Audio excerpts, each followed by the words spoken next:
In this video I will show you how to remove Linux boot entry from your Windows partition. This is Fedora Live ISO. You can use Ubuntu, Mint or any other live ISO that use GNOME desktop environment, because we need this software called disks.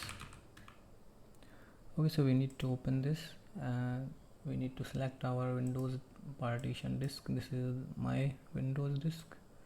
You have to select yours, so I'm going to explain the basic structure here.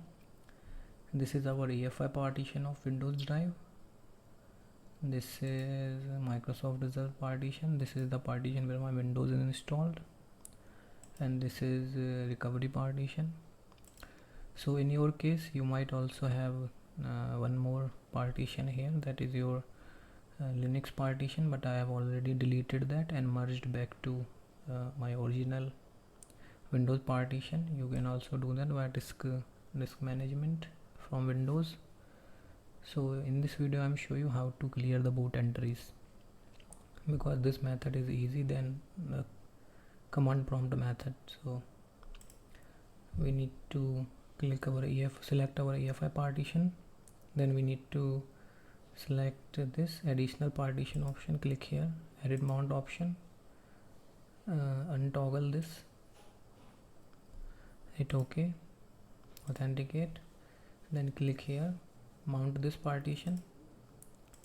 So we have mounted this partition. Now we can access it via file manager, but when you will access it like that, you won't be able to delete your Ubuntu partition, which will be here. In your case you can delete that. As you can see, we don't have delete option.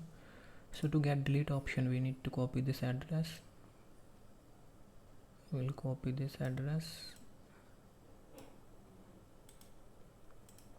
We'll open a terminal, then we'll do sudo nautilus dot and control shift to V. We have one extra space here in my case, so we need to remove that extra space. So it looks like this.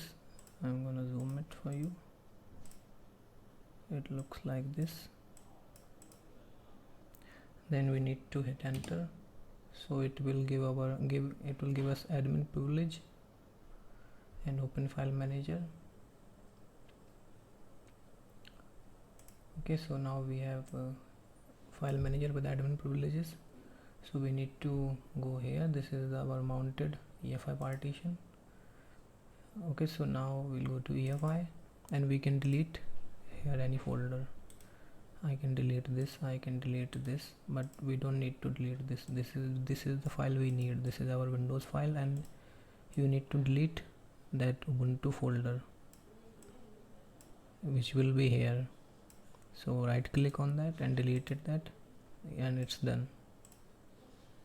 We are done here. You can reboot, and you have successfully removed Linux boot entries from your EFI partition.